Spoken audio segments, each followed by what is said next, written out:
Amigo, ¿alguna vez has tenido que tomar una decisión que te parte el alma?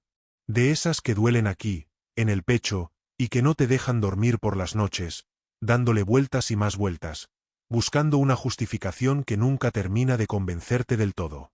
Pues así empezó todo para nosotros. Imagina la escena, la mesa de comedor de la casa de toda la vida. La de los domingos con paella, la de las tareas de niños, la de las conversaciones interminables. Pero esa noche, la mesa parecía más grande, más fría. Mamá ya no estaba.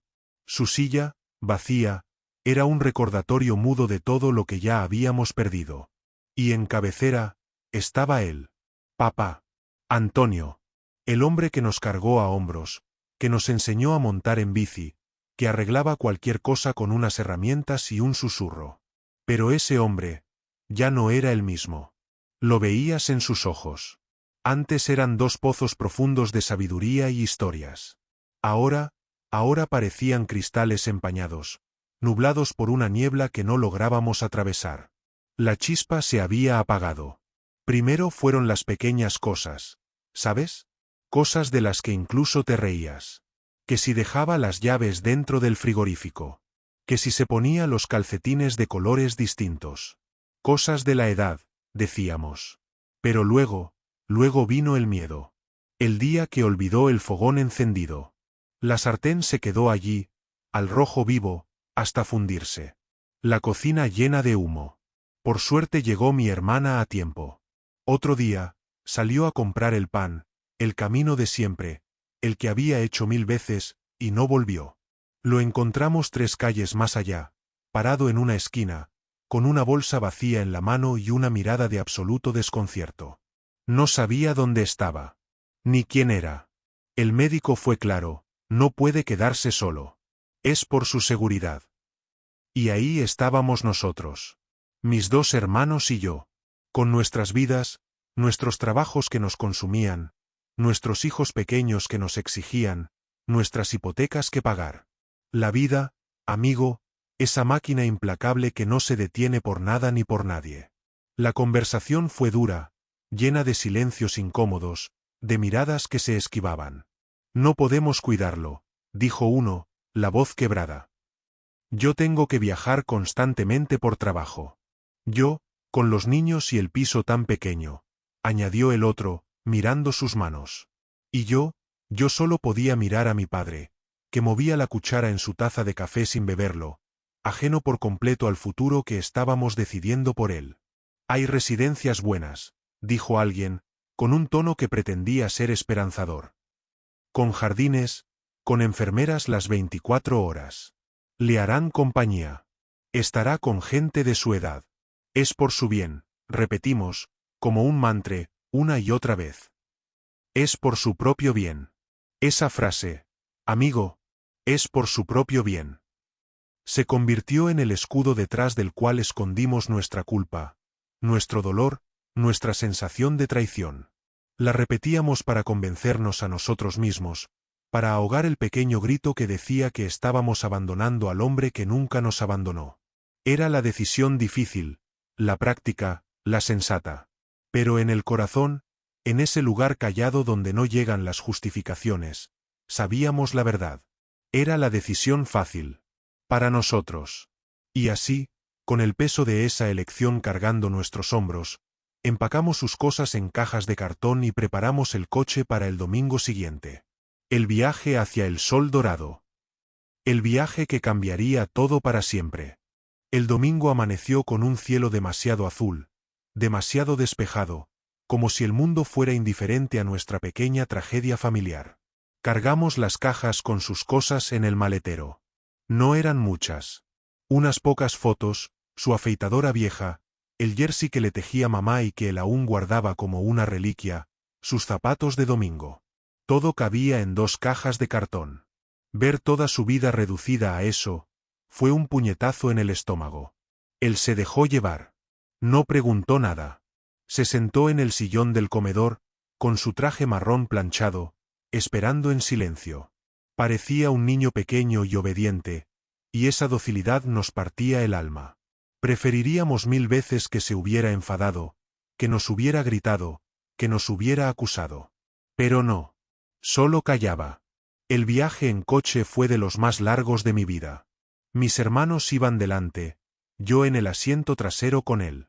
El silencio solo se rompía con el rum-rum del motor. Él miraba por la ventanilla, observando cómo los edificios de siempre daban paso a arboledas, y luego a la carretera abierta. Sus manos, esas manos grandes y callosas que tanto habían trabajado, reposaban inertes sobre sus rodillas. ¿Vas bien, papá?, pregunté, buscando cualquier señal. Volvió la cabeza lentamente, sus ojos me miraron sin verme realmente, y esbozó una pequeña, tristísima sonrisa. Sí, hijo. Todo bien.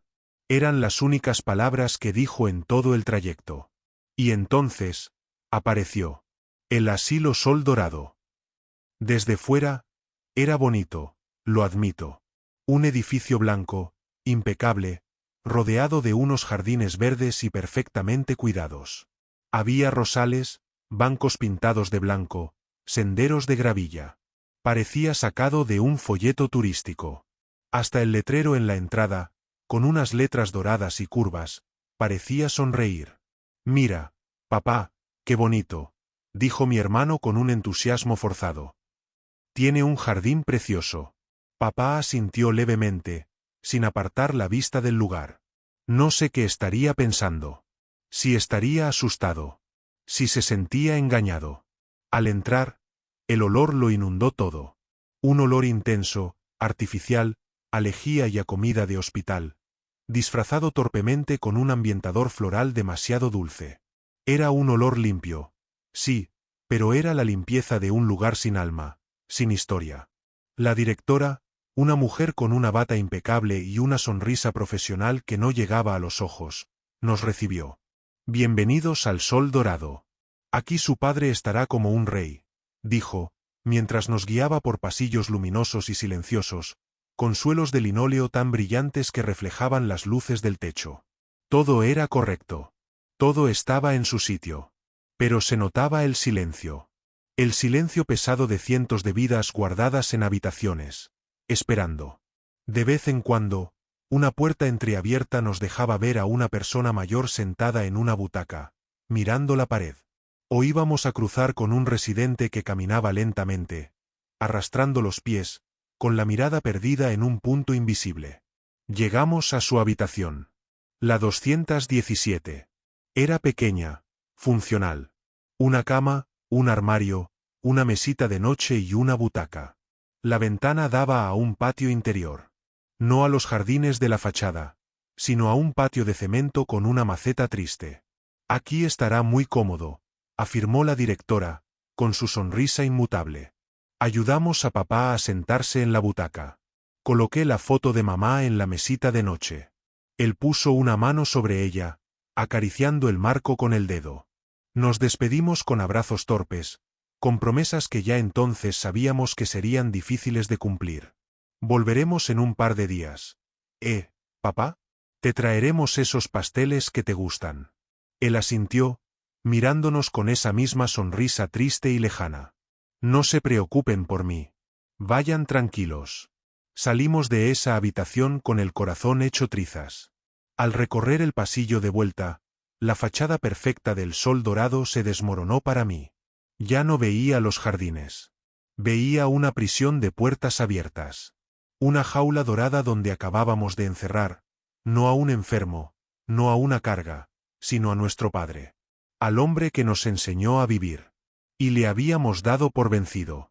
El sonido de la puerta del coche al cerrarse, al salir de allí, fue el más cruel y liberador que he escuchado en mi vida. Nos liberábamos a nosotros de una carga. Y le condenábamos a él a la soledad. Las primeras semanas, éramos fieles a nuestra promesa. Cada domingo, sin falta, aparecíamos en el Sol Dorado con una caja de pasteles, revistas nuevas y una energía forzada que se desinflaba tan pronto como cruzábamos la puerta principal. Era como representar una obra de teatro para un público de uno que, a veces, ni siquiera parecía entender el guión. Recuerdo una de esas primeras visitas. Llegamos con los niños, mis sobrinos pequeños. El bullicio de sus risas y carreras rompía por un instante el silencio sepulcral del pasillo. Abrimos la puerta de la habitación 217 y ahí estaba él, sentado en su butaca, mirando por la ventana hacia ese patio de cemento. Al vernos, sus ojos se iluminaron. Fue un destello breve, fugaz, pero auténtico. Como un rayo de sol en un día nublado. «¡Abuelo!», gritaron los niños, abalanzándose sobre él para darle un abrazo. Él los abrazó, con una sonrisa temblorosa pero real. «Mi ejército de hormiguitas», murmuró, usando el viejo apodo que les puso. Por un momento, todo era normal. Por un momento, él estaba allí. Le contamos las novedades. Le mostramos fotos en el teléfono. Le dimos el pastel. Y él asentía, sonreía, pero con una lentitud que delataba el esfuerzo titánico que suponía para él seguir el hilo de la conversación. A los 10 minutos, su mirada se nubló de nuevo. Se quedó mirando la pared, por encima de nuestro hombro, perdido en algún recuerdo o en la nada misma. Los niños, inquietos, empezaron a quejarse. «¿Cuándo nos vamos? Esto es aburrido». Esa fue la primera grieta. La vida, como un río imparable, siguió fluyendo. Los domingos se llenaron de partidos de fútbol de los niños, de comidas familiares con los suegros, de simplemente descansar del agotador trajín de la semana. La visita al asilo empezó a posponerse. Total, el domingo que viene vamos igual, nos decíamos. Hoy está lloviendo mucho para hacer el viaje. De los domingos, pasamos a los miércoles por la tarde.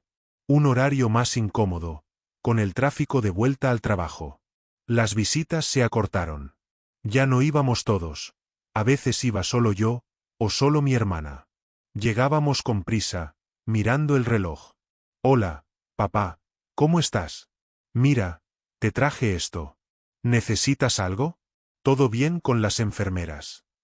Eran conversaciones de 5 minutos. Interrogatorios prácticos. Él, desde su butaca, nos miraba con esa mezcla de confusión y resignación. «Sí, sí, todo bien», respondía siempre, con voz apagada. A veces, nos confundía. Una vez me llamó Ramón, el nombre de su hermano fallecido hacía décadas. Otra vez, le preguntó a mi hermana si mamá había vuelto ya del mercado, refiriéndose a nuestra madre, que llevaba años muerta. Eran puñaladas silenciosas que nos recordaban que el padre que conocíamos se estaba desvaneciendo, y en su lugar quedaba un extraño frágil y vulnerable. Cada visita se volvía más extraña, más dolorosa, más incómoda. Empezamos a inventar excusas para no ir.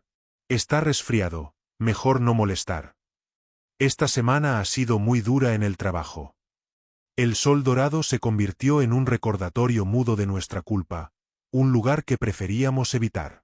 Pagábamos la factura mensual con una transferencia bancaria puntual. El dinero se convirtió en nuestro sustituto de la presencia, en el tranquilizante de nuestra conciencia. «Al menos está bien cuidado», nos repetíamos. «Le dan de comer, está calentito, limpio». Redujimos su bienestar a lo meramente físico, ignorando por completo el pozo de soledad emocional en el que lo habíamos sumergido. Las visitas se espaciaron tanto que, al final, solo quedaron 2 fechas fijas en el calendario: su cumpleaños y Navidad. Y hasta esas visitas se volvieron rituales breves y melancólicos. Llegábamos con regalos que ya no sabía desenvolver, comíamos un trozo de un pastel que apenas probaba, y nos marchábamos con un nudo en la garganta y un alivio casi palpable al salir de allí, de vuelta a nuestras vidas normales. No lo sabíamos entonces, pero cada visita que cancelábamos, cada mirada que esquivábamos, cada minuto que recortábamos, era un ladrillo más en un muro de incomprensión que estábamos construyendo entre nosotros y él. Un muro que, creíamos, nunca se derribaría. Fue un martes. Lo recuerdo porque acababa de colgar el teléfono después de una discusión absurda con un cliente, con la cabeza a punto de estallar y la cafetera goteando su última gota amarga sobre el plato. El día gris se reflejaba en la pantalla de mi ordenador, un eco perfecto de mi estado de ánimo. Y entonces sonó. No era el tono habitual de mi móvil, sino el del teléfono fijo de la oficina, un timbre estridente y anticuado que siempre me hacía saltar el corazón. Descolgué con un suspiro de fastidio. Dígame. Buenas tardes. Hablo con uno de los hijos del señor Antonio Valdez. Una voz. Una voz que no era de aquí. No era la voz amable de una enfermera del asilo, ni la de un amigo. Era una voz grave, serena, recortada con la precisión de una navaja. Una voz que sonaba a madera noble, a libros viejos, a silencio. Me enderecé en la silla, instintivamente. El ruido de la oficina a mi alrededor pareció apagarse de repente. Sí, soy uno de ellos. ¿De qué se trata? Me llamo Emilio Vidal. Soy el notario de su padre. Notario. La palabra resonó en mi mente como un campanazo en una iglesia vacía. ¿Notario? Papá nunca nos había hablado de un notario.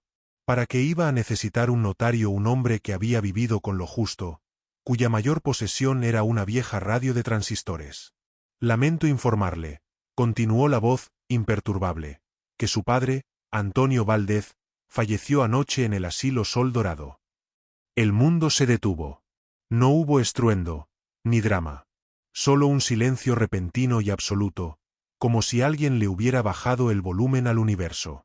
La voz del notario seguía hablando, diciendo algo sobre causas naturales, tranquilo, sin sufrimiento.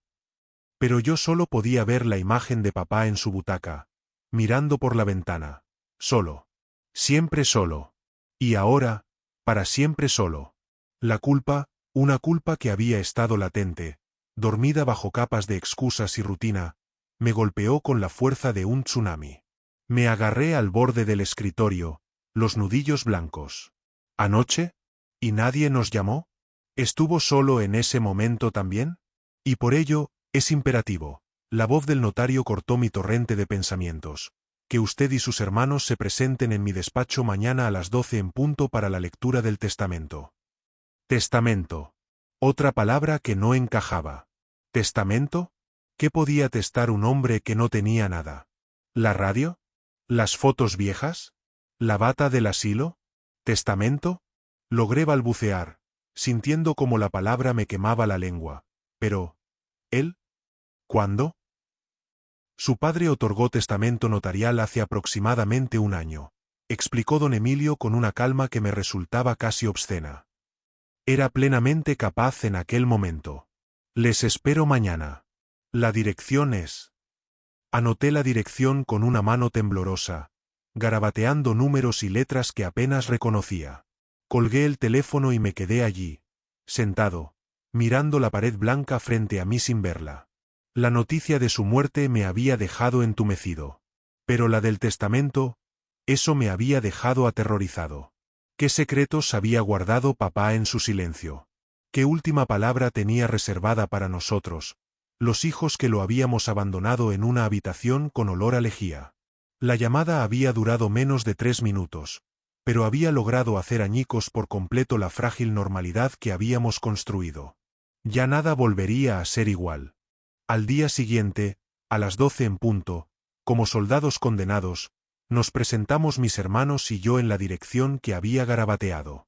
La oficina de don Emilio Vidal no estaba en un edificio moderno de cristal, sino en un viejo inmueble del centro, con una fachada de piedra que había visto pasar siglos. El ascensor chirriaba de una forma que ponía los nervios de punta. Cada piso que subía era como un latido más dentro de mi pecho. Al salir, un pasillo largo y oscuro, alfombrado con una moqueta gruesa que absorbía todos los sonidos, como si estuvieras caminando sobre algodones. El silencio era tan espeso que podías sentirlo. Al final del pasillo, una puerta de madera maciza, oscura, con un pomo de latón brillante y una placa discreta. Emilio Vidal. Notario. Nos miramos. Nadie dijo una palabra. Las miradas entre mis hermanos y yo eran esquivas, cargadas de una culpa no dicha y de una pregunta que flotaba en el aire. Asterisco, ¿qué hizo papá? Asterisco. Empujé la pesada puerta. Crujió levemente, como protestando.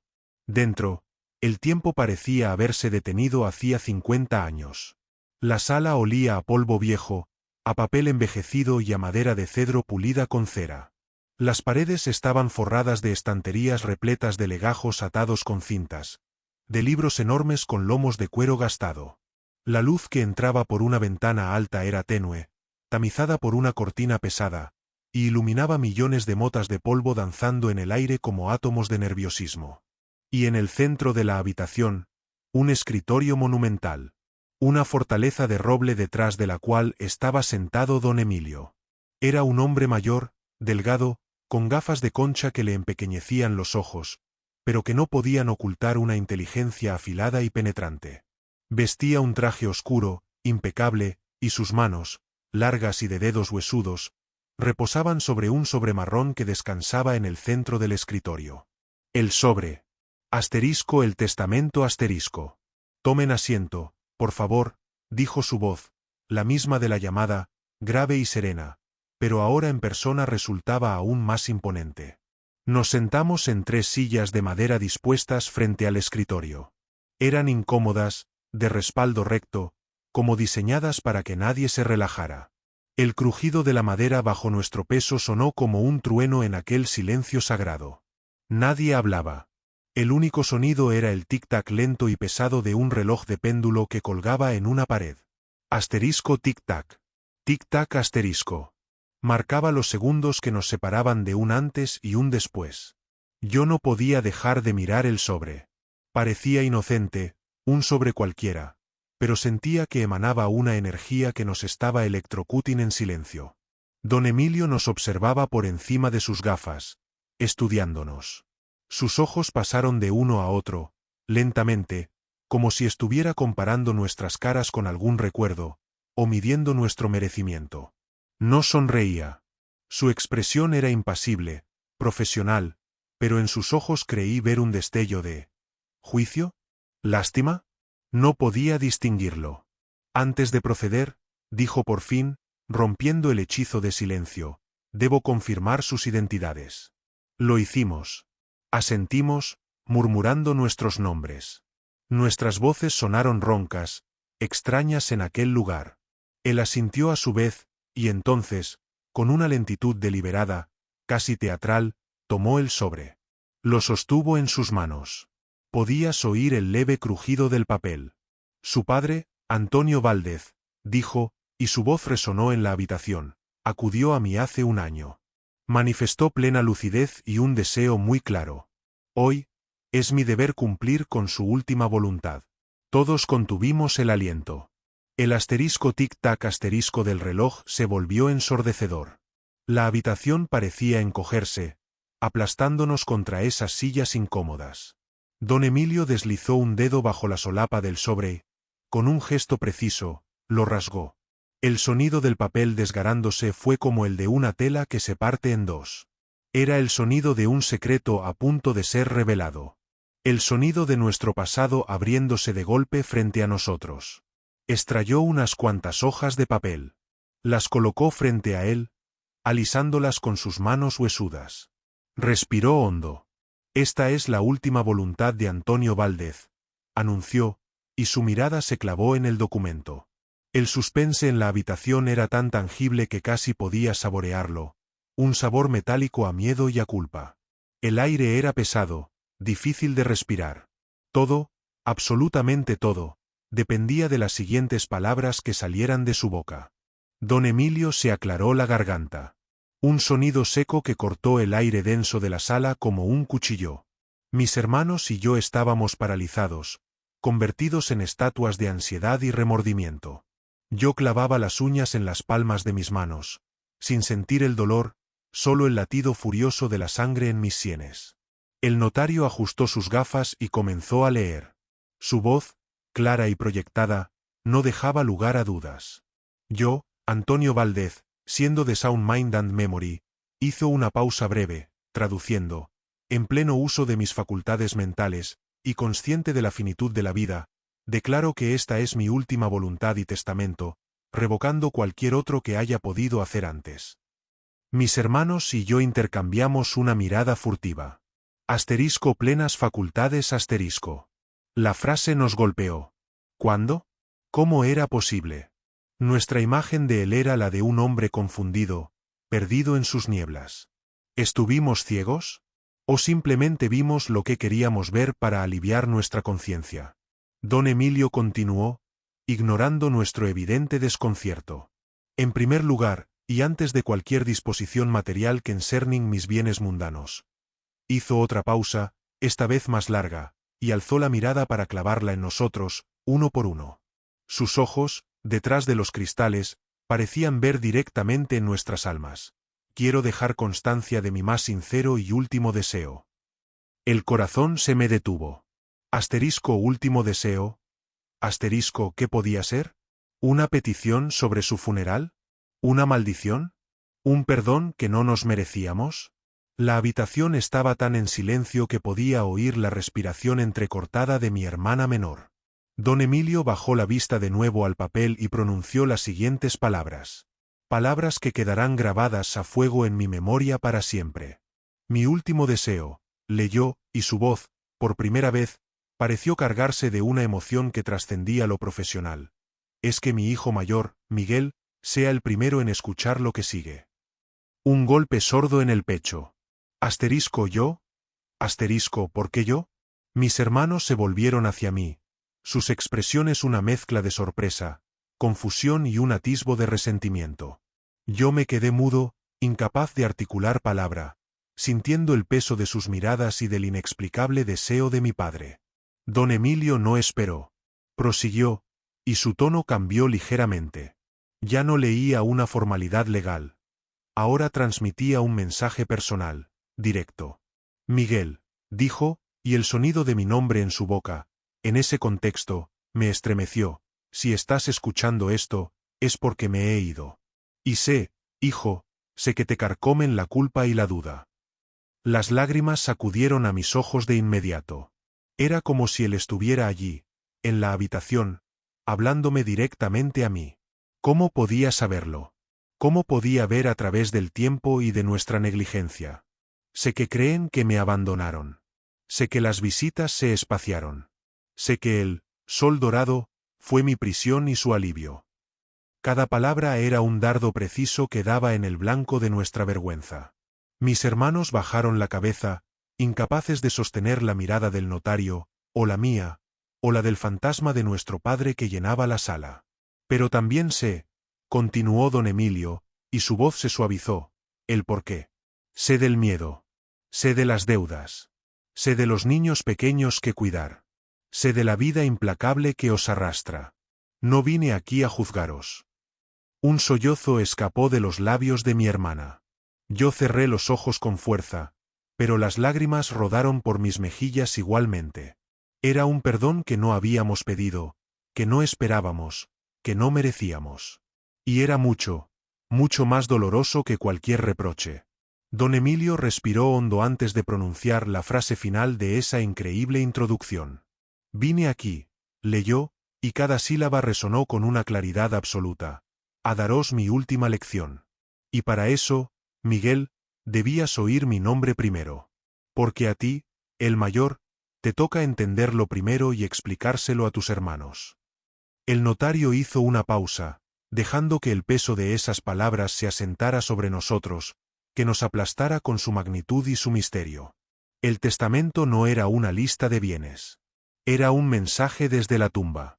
Una lección final. Y mi padre, desde la eternidad, me había nombrado su primer alumno. La expectación en la sala ya no era de miedo o culpa.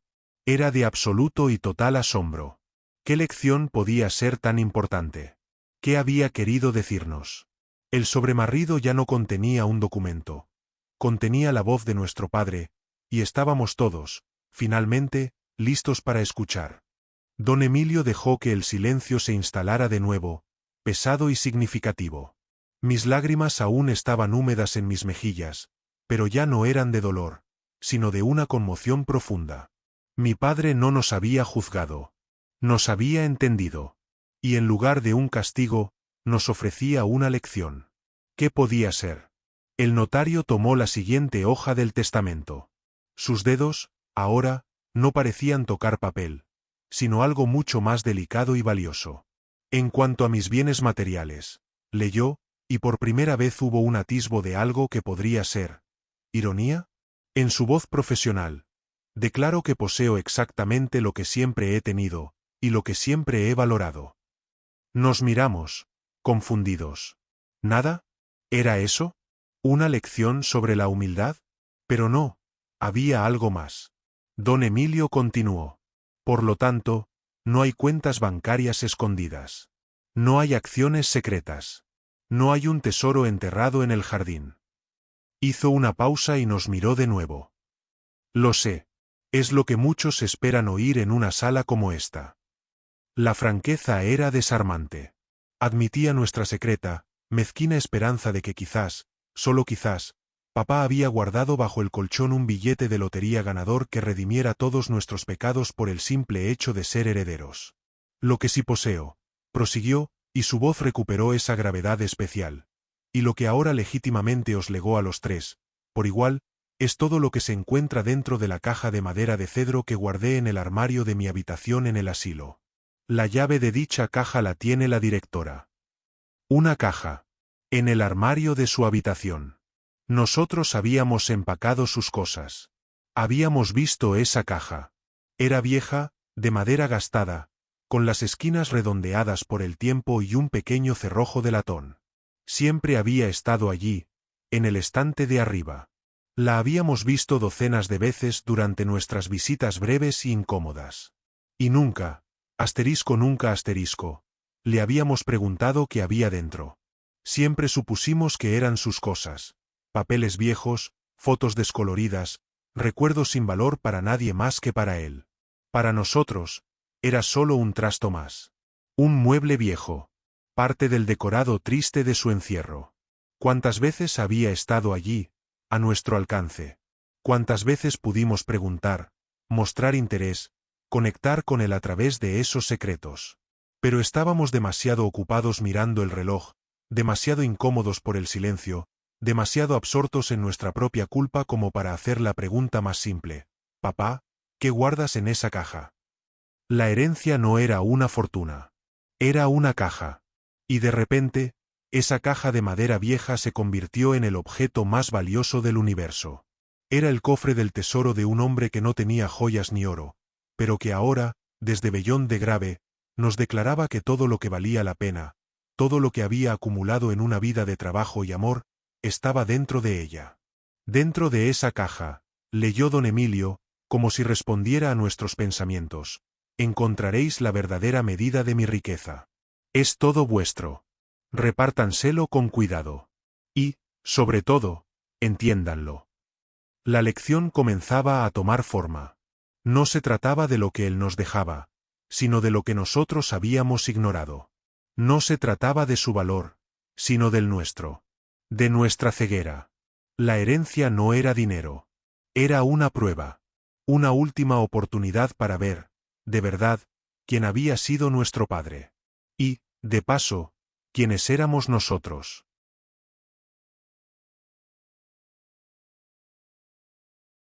Salimos del despacho de don Emilio Vidal como sonámbulos, empujados por una urgencia nueva y terrible.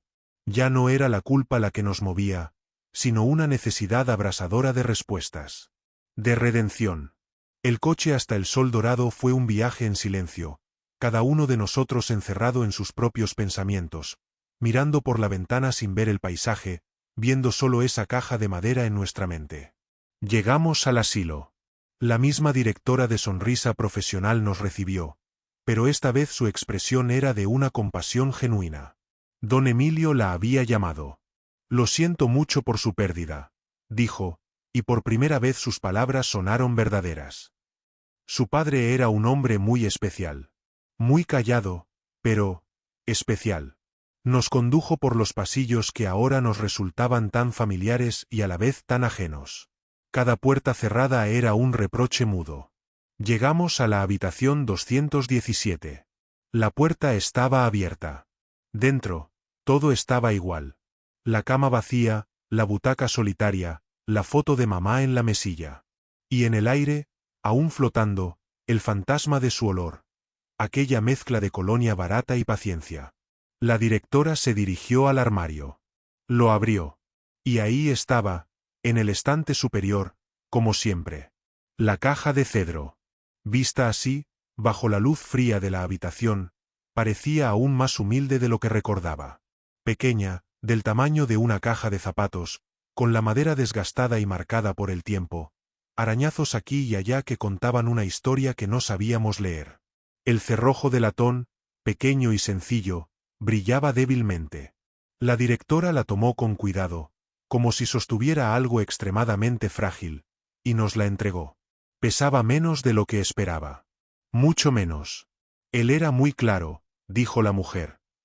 Me dio la llave y me dijo, guárdemela. El día que me vaya, se la dará a mis hijos. Y ellos sabrán qué hacer. Se metió la mano en el bolsillo de la bata y sacó una llave pequeña, antigua, con el dentado gastado. Me la tendió. Mis dedos cerraron alrededor de la llave. Estaba tibia. Sentí una conexión eléctrica, como si al tocarla estuviera tocando por última vez la mano de mi padre. No podíamos abrirla allí. No en esa habitación, con ese olor a lejía y soledad. No frente a la butaca vacía. Teníamos que irnos. Gracias, murmuré, con la voz ronca, apretando la caja contra mi pecho. Salimos de allí cargando el objeto más ligero y a la vez más pesado del mundo. La llevamos a la casa de mi hermana, la única que aún tenía el comedor de siempre, con la mesa grande de madera donde todo empezó. Colocamos la caja en el centro de la mesa. Los tres alrededor, como tribus alrededor de una fogata sagrada. El ambiente estaba cargado de una expectación casi religiosa. La llave descansaba junto a la caja, pequeña e insignificante, pero con el poder de desbloquear décadas de secretos. Nadie decía nada. Solo mirábamos la caja. Cada arañazo, cada marca, era un misterio. ¿La hizo él? ¿Era un regalo? ¿Qué había visto esa madera? Contenía la esencia de nuestro padre, todo lo que había querido salvar, guardar, proteger de la erosión del tiempo y del olvido. Ábrela, Miguel, dijo mi hermano menor, en un susurro. Asentí. Con mano temblorosa, tomé la llave. Encajó perfectamente en la cerradura. Giré. El mecanismo cedió con un asterisco clic asterisco suave, un sonido que resonó en el silencio de la habitación como un portazo. Contuve la respiraza. Mis hermanos hicieron lo mismo. Con muchísimo cuidado, como si temiera que fuera a desintegrarse, levanté la tapa. El aroma que emergió de la caja nos golpeó de inmediato. No era el olor a naftalina o a papel viejo que esperábamos. Era una bocanada del pasado. A madera de cedro, sí, pero también a tabaco suave, a la colonia barata que él siempre usaba, a taller, a tierra de su pequeña huerta. Era el olor de nuestro padre. Él de verdad. Y allí, dentro, bajo la tenue luz de la lámpara del comedor, descansaba el tesoro de un hombre simple. No había joyas. No había fajos de billetes. Solo había... asterisco asterisco el asterisco asterisco. Bajo la luz cálida de la lámpara, el contenido de la caja se reveló. No había oro. No había relucientes acciones al portador. Solo había... vida. Lo primero que vi fue una pequeña libreta de cuero negro, gastada en las esquinas, con las páginas amarillentas y abultadas por cosas guardadas en su interior. Al lado, un manojo de cartas atadas con una cinta de raso descolorida. Y debajo, una colección de pequeños objetos que parecían sacados de un mercadillo de recuerdos. Una llave oxidada, una concha de mar perfecta, una vieja medalla de latón sin inscripción, el dibujo infantil de una casa con un sol sonriente, plastificado y desgastado. Con manos que Berly temblaban, abrí la libreta. No era un diario con confesiones íntimas. Era una crónica de su amor. Cada página estaba fechada. Y en cada página, una anotación breve, meticulosa, en su letra pulcra y firme que reconocí de inmediato. Asterisco 15 de marzo. Hoy Miguel me llamó. Hablamos 5 minutos. Me preguntó por el tiempo. Dijo que vendría pronto. Me hizo feliz. Asterisco. Asterisco 3 de julio. Elena vino con los niños. Los abrazaron. Los niños me llamaron, abuelo. Me dieron un dibujo. Lo guardo aquí. Asterisco, y ahí estaba, el dibujo de la casa con el sol. Asterisco 20 de noviembre. Hoy no vino nadie. Pero sonó el teléfono. Era una telemarketer. Pero por un momento, Pensé que era uno de ellos. Asterisco. Cada visita, cada llamada telefónica, por breve o trivial que fuera, estaba registrada. Cada pequeño gesto de cariño, por mínimo que fuera, había sido atesorado, anotado, y guardado como si fuera un diamante. Las cartas eran las que nosotros le habíamos escrito de niños, desde campamentos o viajes escolares. Garabatos torpes llenos de te quiero mucho, papá. Él las había guardado todas. Y también estaban las fotos. No las fotos profesionales, sino las instantáneas. Él enseñándome a atar los cordones, llevándome a hombros en la playa, arreglando la bici de mi hermana, sonriendo con los ojos brillantes en un día cualquiera, en un momento cualquiera que para él había sido extraordinario. Y entonces, en el fondo de la caja, encontré una carta diferente. Un sobre blanco, más nuevo, con mi nombre escrito en la portada. Asterisco para Miguel asterisco. La abrí. La letra era la misma de la libreta, pero un poco más temblorosa. Asterisco querido Miguel, asterisco. Asterisco si estás leyendo esto, es que al final la niebla me ganó la partida. Pero quiero que sepas que, hasta el final, los momentos claros eran cuando pensaba en ustedes, asterisco. Asterisco no guardo rencor. El rencor es un peso demasiado pesado para llevar al otro lado. Solo guardo amor. El amor es ligero y brilla en la oscuridad. Asterisco. Asterisco mi herencia no es el dinero que nunca tuve. Mi herencia son estos momentos. Estos pequeños instantes de felicidad que me regalaron, incluso sin saberlo. Son la prueba de que mi vida tuvo sentido, porque los tuve a ustedes, asterisco. Asterisco la lección, hijo, es esta. La vida no se mide en años, ni en riquezas. Se mide en momentos. En pequeños destellos de felicidad que debemos atesorar como el bien más preciado. Yo me fui siendo el hombre más rico del mundo, porque mi caja está llena de ellos, asterisco. Asterisco perdónense. Vivan. Y sobre todo, recuerden. No me recuerden viejo y confundido. Recuérdenme así, como en estas fotos, feliz por los pequeños regalos que me daba la vida. Que eran ustedes. Asterisco. Asterisco los quiso siempre, asterisco. Asterisco papá. Asterisco. No pude más. Rompí a llorar. No con sollozos de dolor, sino con un llanto liberador, catártico. Mis hermanos, que habían estado leyendo la libreta por encima de mi hombro, hicieron lo mismo. Nos abrazamos allí, alrededor de la mesa, alrededor de la caja que contenía la verdadera fortuna de nuestro padre. Su última lección no fue de reproche. Fue de perdón.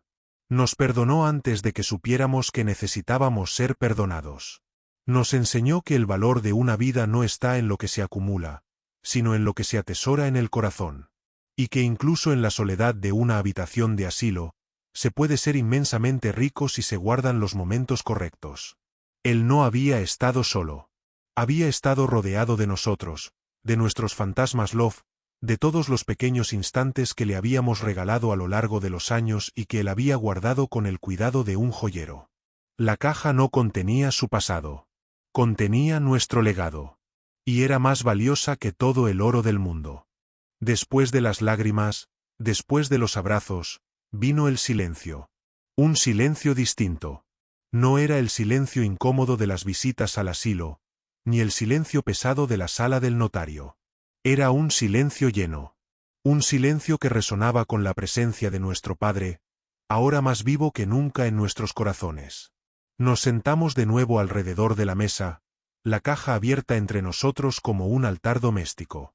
Ya no mirábamos los objetos con curiosidad ansiosa, sino con reverencia. Cada ítem, cada garabato, cada anotación en la libreta, había dejado de ser un simple objeto. Se había transformado en un espejo. Esa llave oxidada era la de su primer taller. La concha de mar, de la única vez que fuimos todos juntos a la playa. La medalla de latón, un reconocimiento de su empresa por 25 años de trabajo silencioso y honesto que nunca celebró. Cada cosa tenía una historia. Cada historia era un hilo en la tapicería de su vida, una vida que nosotros, en nuestra prisa, habíamos dejado de ver. Y su testamento, su última voluntad, no había sido distribuir cosas. Había sido distribuir memoria. Había sido obligarnos a sentarnos juntos, a abrir esa caja juntos, a descubrir juntos quién había sido él en realidad. Y, en el proceso, quiénes éramos nosotros. El verdadero legado no era la caja. Era el silencio que vino después. El peso de esa herencia que no se puede tocar, solo se puede sentir. Era la responsabilidad de cargar con esa verdad. La verdad de que el amor no se mide en tiempo de visita, sino en la calidad de los momentos. De que la lealtad no es una obligación, sino un regalo que se renueva cada día. De que las personas no se van cuando mueren, se van cuando las olvidamos. Y papá se había asegurado de que no lo olvidáramos. Nos había dado el mapa de su corazón, y al seguirlo, nos habíamos reencontrado con el nuestro. Desde ese día, la caja de cedro vive en casa de mi hermana. No guardada en un armario, sino en un estante a la vista. Ya no huele a soledad, huele a lección aprendida. A veces, cuando la vida se acelera y empezamos a ahogarnos en las tonterías, uno de nosotros va, abre la caja, y lee una anotación al azar en la libreta. Asterisco 10 de enero. Hoy hizo sol. Asterisco.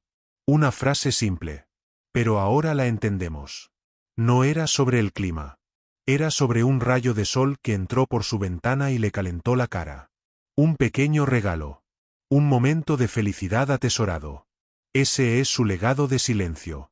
Un recordatorio constante de que la grandeza de la vida está en los detalles pequeños, en los momentos de quietud, en apreciar un rayo de sol. De que la riqueza no se cuenta en billetes, sino en momentos de paz y gratitud. Abandonamos a nuestro padre en un asilo. Pero él, con la sabiduría callada de quien ve más allá de las apariencias, nos rescató a nosotros. Nos rescató de la indiferencia, de la prisa, de la ceguera. Y su testamento, al final, no fue una distribución de bienes. Fue un acto de amor final. El acto de un padre que, incluso después de partir, siguió enseñando a sus hijos la lección más importante de todas. ¿Cómo vivir?